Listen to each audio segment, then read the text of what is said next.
give update on the presidential economic stimulus package, budget allocation to our department, but will also take this opportunity to also give feedback on the third phase of the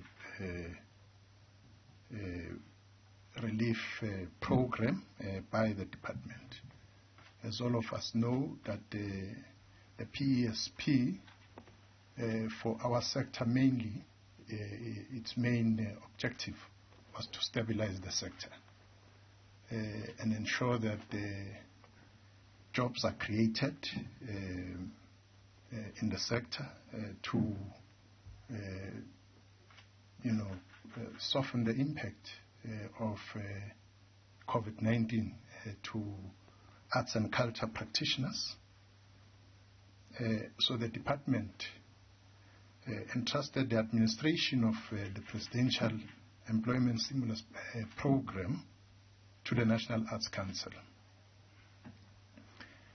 The department received allocation of 665 million rands from the National Treasury through, in September 2023, September, and commenced with the processing in October last year, after the announcement of the PSP by the President on the 15th of October.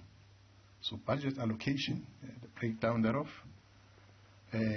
was such that 300 million went to National Arts Council, which is NAC, 150 million went to National Film and Video Foundation, NFVF, and 60 million to Sports Trust, whose objective, as I said, was mainly to create jobs. This was according to what we have agreed on within government.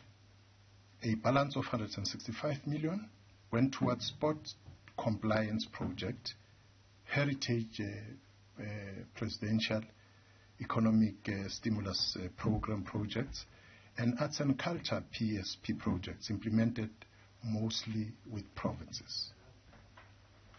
The department issued grant letters and signed MOUs with all the above implementing agencies, agreed on a conceptual framework and process maps to be utilized in implementing this very important program. The MOU with the National Arts Council was signed on the 2nd of November 2020, and the National Arts Council commenced with an open call on the 30th of October to November 2020, immediately upon receipt of the grant letter.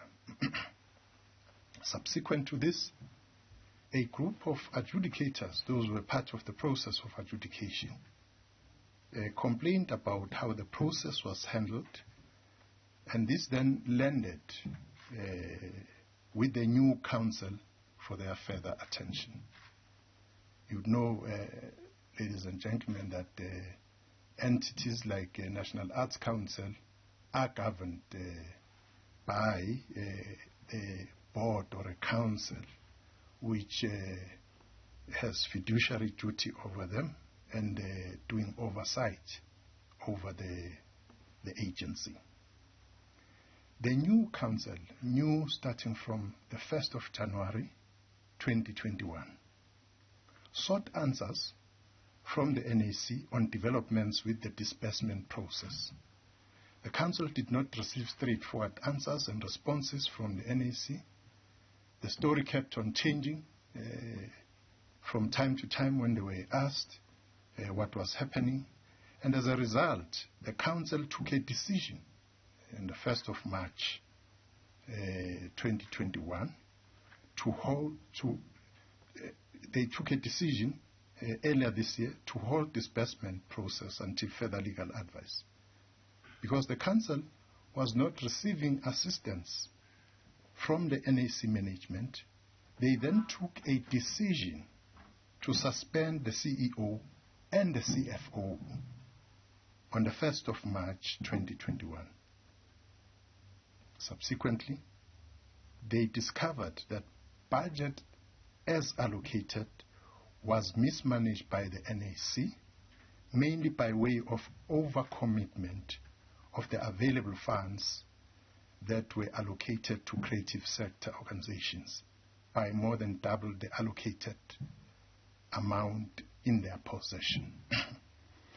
And I think, ladies and gentlemen, I want to clarify this point because we've heard in the media that there's 300 million rands which is missing.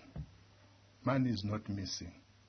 People over-committed the money, the funds were given to them.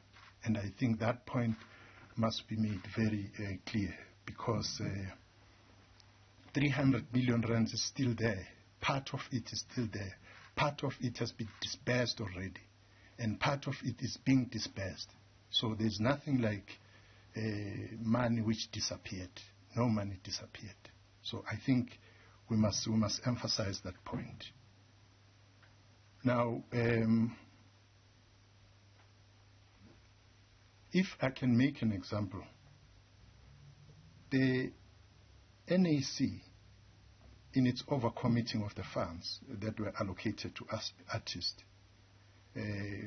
by double allocated amounts in their possession.